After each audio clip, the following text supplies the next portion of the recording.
Film की शुरुआत will Turner और एलिजाबेथ स्वॉन की शादी से होती है, लेकिन Lord Cutler Beckett, east India trading company का प्रमुख, उन्हें गिरफ्तार कर लेता है। उनका जुर्म यह था कि उन्होंने पिछले भाग में जैक स्पैरो को भागने में मदद की थी। बेकेट का सौदा, वह विल को रिहा करने के बदले जैक का जादुई कंपास मांगता है, जो उस चीज की दिशा दिखाता है जिसे इंसान दिल से चाहता है। जैक स्पैरो को पता चलता है कि उसका समय समाप्त हो रहा है। 13 साल पहले उसने डेवी जोन्स, एक समुद्री दानव और फ्लाइंग डचमैन, जहाज का कप्तान, के साथ सौदा किया था। जोन्स ने जैक के डूबे हुए जहाज ब्लैक पर्ल को समंदर से निकाला था और बदले में जैक को 100 साल तक जोन्स की गुलामी करनी थी। जोन्स का भेजा हुआ दूत बूटस्ट्रैप बिल, विल के पिता, जैक के हाथ पर काला धब्बा लगा देता है, जिसका मतलब है कि समुद्री राक्षस क्रैकन अब जैक का शिकार करेगा। जैक को पता चलता है कि अगर वह डेड मैन्स चेस्ट, मुर्दे का खजाना, ढूंढ ले जिसमें डेवी जोन्स का धड़कता हुआ दिल बंद है, तो वह जोन्स को काबू कर सकता है।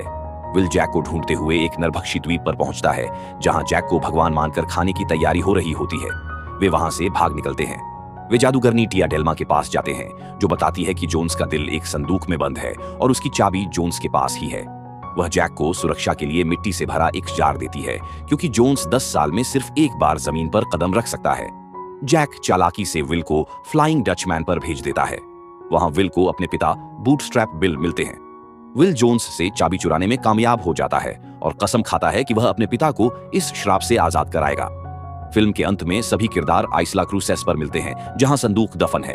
यहाँ 3 लोगों के बीच तलवारबाजी। जैक, वह दिल चाहता है ताकि जोन्स को रोक सके। विल, वह दिल को नष्ट करना चाहता है ताकि अपने पिता को आजाद कर सके। नॉरिंगटन, वह अपनी पुरानी इज्जत वापस पाने के लिए दिल को लॉर्ड बेकेट को देना चाहता है। अंत में नॉरिंगटन चुपके से दिल चुराकर भाग जाता है और जैक को लगता है कि दिल उसके पास है। डेवी जोन्स का गुस्सा फूटता है और वह क्रैकन को ब्लैक पर्ल को तबाह करने के लिए भेजता है। एलिजाबेथ को एहसास होता है कि क्रैकन सिर्फ जैक के पीछे है। वह जैक को चूमती है और चालाकी से उसे जहाज के मस्तूल से बांध देती है ताकि बाकी लोग बच सकें। जैक अकेले क्रैकन का सामना करता है और वह उसे जहाज सहित समंदर की गहराई में खींच ले जाता है। फिल्म के अंत में लॉर्ड बेकेट को जोन्स का दिल मिल जाता है, जिससे अब पूरे समंदर पर उसका राज हो गया है। दुखी क्रू टिया डेल्मा के पास लौटता है। टिया पूछती है कि क्या वे जैक को वापस लाने के लिए दुनिया के अंत तक जाएंगे। तभी सीढ़ियों से उतरते हुए कैप्टन बारबोसा, जो पहले भाग में मर गया था, की वापसी होती है।